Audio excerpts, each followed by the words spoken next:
మీ business ఏదైనా మీ ఊర్లో promotion చేయాలంటే అది సుమన్ టీవీతోనే సాధ్యం. ఇప్పుడే సంప్రదించండి.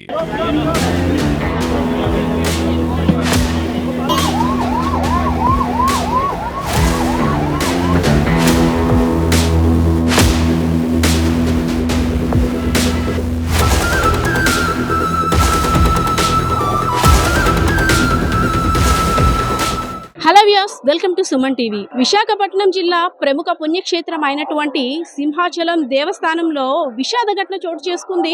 స్వామివారి దర్శనం కోసం చందనోత్సవం సందర్భంగా వేలాదిగా లక్షలాదిగా తరలి వచ్చే భక్తుల్లో మాత్రం ఈ రోజైతే మాత్రం విషాదం చోటు చేసుకుందని చెప్పుకోవచ్చు. ఎవరైతే స్వామివారిని దర్శించుకోవడానికి క్యూ లైన్లో వేచి ఉన్నారో 7 భక్తులపై గోడ కూలడంతో ఒక్కసారిగా మృతి చెందిన వైనం. సో మనం ఇక్కడ చూసుకోవచ్చు, ఈ గోడ కట్టి అంటే ఏదో నిన్న మొన్న కాదు, 10 రోజులైందంట. రాత్రి ఒక్కసారిగా అకాల వర్షం, భీకరమైన గాలులు రావడంతో ఒక్కసారిగా గోడ కూలింది. మనం దీన్ని చూసినట్టయితే చూస్తున్నారు కదా, ఇది కట్టి మాక్సిమం 10 to 15 డేస్ లోపు అయిందంట. ఇలా పట్టుకోగానే ఇలా పడిపోతుంది. అంటే దీన్ని ఎంత స్ట్రాంగ్గా కట్టారో మనం ఇక్కడ విజువల్లో చూస్తే అర్థమవుతుంది అనుకుంటా. సరే, ఏదైతేనే దీనికి కారణమైతే మాత్రం ఒక 7 మరణించడం అయితే మాత్రం చెప్పుకోవచ్చు. గోడ నాణ్యత లోపం కావచ్చు, ఇతరత్ర లోపం కావచ్చు, ఏదైతేనే 7 కుటుంబాలకి మనం విషాదం నిలిపినట్టే చెప్పుకోవచ్చు. సో మనం ఇక్కడ ప్రస్తుతం ఏదైతే నైట్ తెల్లవారుజామున 3 గంటలకి సంఘటన జరిగిందో, మరి కాసేపట్లో స్వామివారిని దర్శించుకుంటాం. స్వామివారిని దర్శించుకున్న తర్వాత పరమ పునీతులం అవుతామనే ఆలోచనతో 300 రూపాయల క్యూ దర్శనం సంబంధించిన లైన్ అనమాట.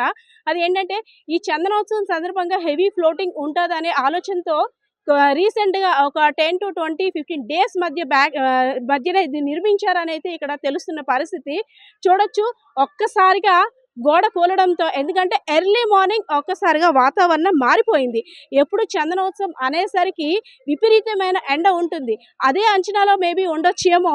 సో ఒక్కసారిగా గోడ కూలిపోవడంతో 7 అక్కడికక్కడ మృతి చెందారు. అదేవిధంగా క్షతగాతులు కూడా ఏవైతే ఈ ఇటుకలు ఉన్నాయో ఈ రాళ్ళ మధ్యలో ఉండిపోవడం, వాళ్ళ ఆర్తనాదాలు, మమ్మల్ని రక్షించండి మహాప్రభు, ఏం జరుగుతుంది, నిద్ర మత్తు ఒకటి, ఏం జరుగుతుందో ఏం జరగట్లేదో కూడా తెలియలేని పరిస్థితిలో ఉన్నారని భక్తులు చెప్పుకోవచ్చు. సో మనం ఇదంతా చూసుకోవచ్చు. దీనికి సంబంధించి 7 మృతుల వివరాలు కూడా ప్రస్తుతం మన దగ్గర ఉన్న అప్డేట్కి సంబంధించి అయితే, ఒకరు పత్తి దుర్గాస్వామి నాయుడు, మాచవరం అంబాజీపేట తూర్పు గోదావరి జిల్లా వాసి కాగా, ఇంకొకరు ఎడ్ల వెంకట్రావు, అడివరం విశాఖ జిల్లాకు చెందినవారు. అదేవిధంగా కుమ్మపట్ల మణికంఠ ఈశ్వర శేషారావు గారు, మాచవరం అంబాజీపేట తూర్పు గోదావరి జిల్లా. అదేవిధంగా పిల్లా మహేష్, చంద్రంపాలెం మధురవాడ విశాఖ. పిల్లా శైలజ, చంద్రంపాలెం మధురవాడ విశాఖ కాగా, పైల వెంకటరత్నం, చంద్రంపాలెం మధురవాడ.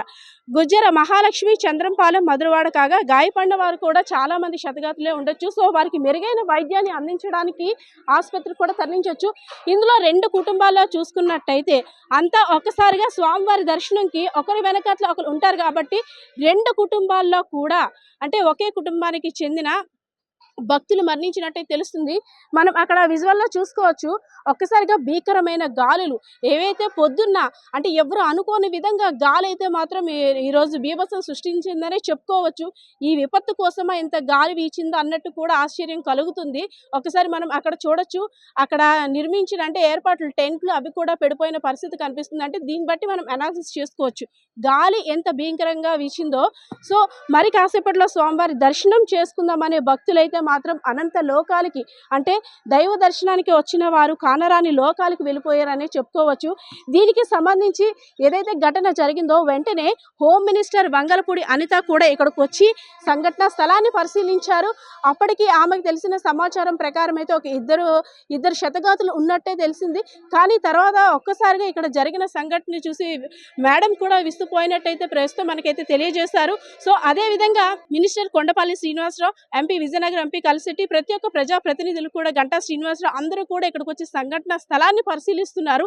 ఏంటి దీనికి ఏం లోపం అయింది, ఏమైనా ఈ కన్స్ట్రక్షన్ సంబంధించి ఎలాంటి లోపాలు ఉన్నాయి, ఈ చర్యలు ఎవరి మీద తీసుకోవాలి ఏంటని దర్యాప్తు కూడా ముమ్మరం చేస్తున్నట్టయితే తెలుస్తుంది. సో మనం చూసుకోవచ్చు. ఇది ఇక్కడ నుండి స్వామివారిని దర్శించడం కోసం ఎక్కడ క్యూ లైన్ చూసుకున్నా ఇక్కడ ఒక వినిపిస్తున్న రూమర్ ఏంటంటే ఎక్కడైనా స్వామివారిని దర్శనం చేసుకోవడం కోసం తిన్నగా లైన్లు ఏర్పాటు చేయడం ఇక్కడ వాస్తుకు సంబంధించిన ప్రకారం అనేది తెలియజేస్తారు.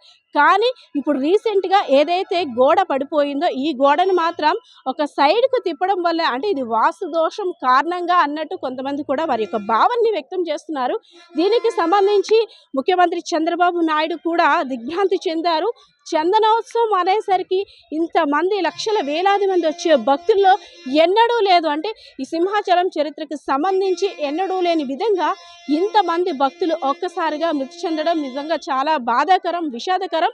అయితే ఎవరైతే మృతి చెందారో వారి యొక్క కుటుంబాలకి 25 లక్షల రూపాయలు చొప్పున నష్టపరిహారం ఇచ్చేందుకు, అలాగే క్షతగాతులకు మెరుగైన వైద్యం అందించి వారి యొక్క కష్ట సుఖాల్లో ప్రభుత్వం అండగా ఉంటుందని అదేవిధంగా వారికి ఎటువంటి సహాయాన్ని అందించాలన్నా ప్రజాప్రతినిధులు తక్షణమే అలర్ట్ అవ్వాలని ఆదేశాలు కూడా జారీ చేశారు. అదే టెలికాన్ఫరెన్స్ జరిగిన సమయంలో ఇక్కడ జరిగిన దాని గురించి అంతా వివరిస్తూ మినిస్టర్స్ అదేవిధంగా ఎమ్మెల్యే అందరూ కూడా ఘటనా స్థలానికి చేరుకోని ఇక్కడ జరిగిన ఘటనకైతే మాత్రం ప్రతి ఒక్కరు కూడా హాజరయ్యి దగ్గరుండి చూసుకోవాల్సిన పరిస్థితులు ఉన్నాయి అన్నట్టు ముఖ్యమంత్రి చంద్రబాబు నాయుడు కూడా ఆదేశాలు జారీ చేసినట్టు తెలుస్తుంది. సో మనం చూడొచ్చు మట్టి పిల్లలు అన్నీ కూడా పడిపోయి అంటే స్వామివారి దర్శనంకి వెళ్ళిపోయే సమయంలో మరి కాసేపట్లో స్వామిని దర్శించుకుంటాం అనే సమయంలో ఇలా జరగడం నిజంగా బాధాకరమనే చెప్పుకోవచ్చు. సో ఏదైతే ఎప్పుడూ లేని విధంగా సింహాచలంలో కనీవిని ఎప్పుడు స్వామివారి దర్శనంకి రావడం, స్వామివారిని దర్శించుకోవడం, పరమ పునీతులు అవుతాం, మా పాపాలు స్వామివారిని దర్శనం చేసుకుంటే మా పాపాలు తొలగిపోతాయనే ప్రగాఢ విశ్వాసంతో వచ్చిన భక్తులు